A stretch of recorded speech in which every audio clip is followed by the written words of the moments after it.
Welcome to જય માનપણા kitchen. હું લાબી આહિર આપશો ને મારા જય દ્વારકાધીશ. તો આજે હું તમારી સાથે શેર કરીશ ઉપમાની રેસીપી. ઉપમાની રેસીપી બનાવવા માટે આપણે લઈ લઈશું આ સૂજી આવે છે તે. આમાં બે પ્રકાર આવે. સૂજીમાં રવો આવે છે તે જાડો હોય છે અને જે આપણે પ્રોપરલી રવો લઈએ છીએ તે ઝીણો આવે છે. એટલે આપણે આ રવો નથી લેવાનો, આપણે જે સૂજી આવે ને તે લેવાની છે. ઉપમા બનાવવા માટે ખાસ આ જ રવો હાલશે, જે આપણે સૂજી કહીએ છીએ તે. એક ગાજર લઈ લીધું છે ઝીણું કટ કરેલું, 50 ગ્રામ વટાણા, એક કાંદો કટ કરેલો, એક ટમેટું કટ કરેલું, આદુ મરચાંની પેસ્ટ અને લઈ લઈશું 1 ચમચી જેટલા લીલા સિંગદાણા. ત્યારબાદ વઘારમાં એડ કરવા માટે 1 ચમચી છે ચણાની દાળ અને અડધી ચમચી છે અડદની દાળ. એક આપણે જાડા તળિયાવાળું પેન લઈ લઈશું, તેની અંદર 3 ચમચા જેટલું તેલ એડ કરી દઈશું. તેલને આપણે પહેલાં થોડી વાર ગરમ થવા દઈશું. જો આપણે ચેક કરી લઈશું, તેલ સરસ ગરમ થઈ ગયું છે. તેલ ગરમ થઈ ગયા બાદ અહીંયા મેં 250 ગ્રામ જેટલી સૂજી લીધી છે તે આપણે એડ કરી દઈશું તેમાં તેલની અંદર. હવે આ રવાને આપણે શેકી લઈશું. રવો શેકવાથી ઉપમામાં છે ને રવાની કચાશની સ્મેલ ન આવે અને ઉપમા છે ને એકદમ સરસ ટેસ્ટી બને. આ સૂજીને આપણે 3 થી 4 મિનિટ સુધી કન્ટિન્યુ ચમચો ફેરવતા જાય અને શેકી લઈશું. તો જો અહીંયા આપણો રવો શેકાઈ ગયો છે. આપણે આ રીતનો શેકવાનો છે. થોડી કચાશ થઈ જાય ને ત્યાં સુધી આ રવાને આપણે બહુ લાલ નથી થવા દેવાનો કે વધારે ફૂલવા નથી દેવાનો. હવે આપણે ગેસની ફ્લેમ બંધ કરી દઈશું અને રવાની પેનને આપણે નીચે ઉતારી લઈશું. ઉપમાનો વઘાર કરી લઈશું. હવે આપણે તો ઉપમાનો વઘાર કરવા માટે અહીંયા હું આ 4 ચમચા જેટલું તેલ એડ કરીશ. તેલ ગરમ થઈ ગયા બાદ આપણે 1 ચમચી જેટલી રાઈ એડ કરી દઈશું. રાઈને આપણે થોડી વાર ફૂટવા દઈશું. રાઈ ફૂટી ગયા બાદ આપણે અડધી ચમચી હિંગ એડ કરી દઈશું. ત્યારબાદ આપણે આદુ મરચાંની પેસ્ટ લઈ લઈશું અને અડધું મરચું કટ કરી લઈ લઈશું.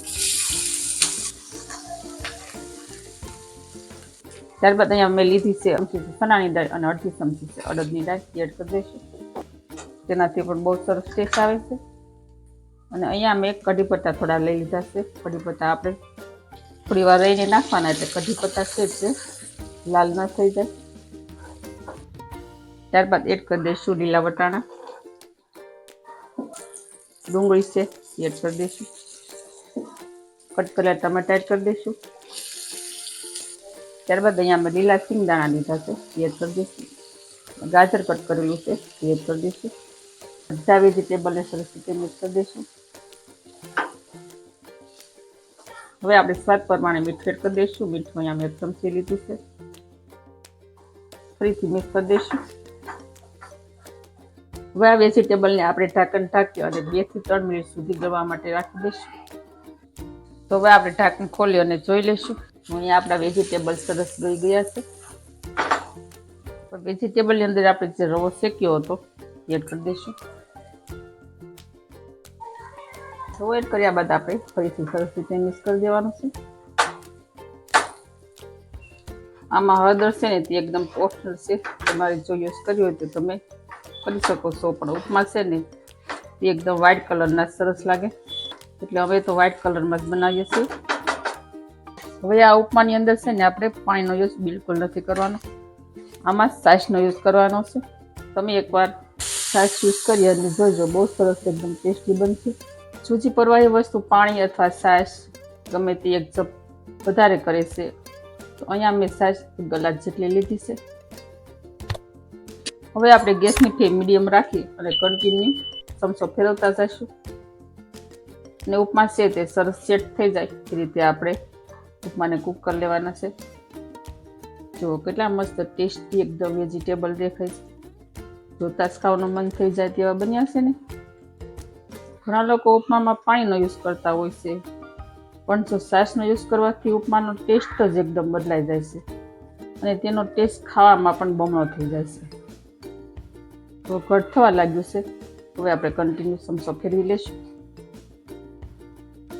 અને એક જ રાઉન્ડ શેપમાં આપણે ચમચો ફેરવવાનો છે. તો ફ્રેન્ડ તમે આ ઉપમાની રેસીપી આ રીતે તમે એકવાર જરૂર ટ્રાય કરજો. ખાવામાં પણ બહુ ટેસ્ટી લાગશે. આ ઉપમા છે ને આપણે સવારે બ્રેકફાસ્ટમાં પણ ખાઈ શકીએ છીએ અને સાંજના નાસ્તામાં પણ ખાઈ શકીએ છીએ.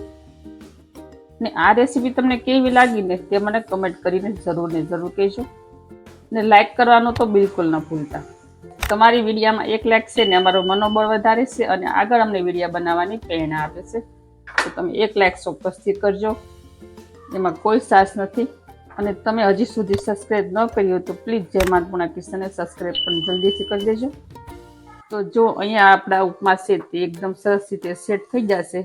સાસ એકઝપ થઈ ગઈ છે રવા સાથે અને વેજીટેબલ સાથે સરસ મજાની.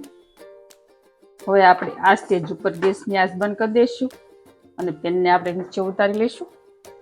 તો જો અહીંયા આપણે એકદમ ટેસ્ટીલી ઉપમા થઈ જશે તૈયાર. હવે આપણે ઉપરથી લીલા ધાણા સ્પ્રિંકલ કરી લઈશું.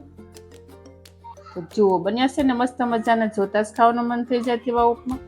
અને તમે ચા સાથે પણ ખાઈ શકો છો અને ચટણી સાથે પણ ખાઈ શકો છો. અને આમ કોરા ખાવા હોય ને તો પણ બહુ સરસ ટેસ્ટી લાગે છે. જુઓ તમે જોઈ શકો છો અહીંયા મેં વાટકાને દબાવી અને આ રીતે ઉપમાને સેટ કરી દીધો. હવે આપણે વાટકાને નમાવી અને વાટકાનો શેપ આપી દઈશું. વાવ! ઉપરથી આપણે લીલા ધાણા અને કાજુથી ગાર્નિશિંગ કરી નાખશું. તો અહીંયા પરફેક્ટલી ઉપમામાં શેપમાં થઈ જશે ઉપમા તૈયાર. તો આવજો, ફરી મળીશું આવી જ નવી રેસીપી સાથે. ત્યાં સુધી થેન્ક યુ. જય દ્વારકાધીશ, જય સિયારામ એન્ડ ધન્યવાદ.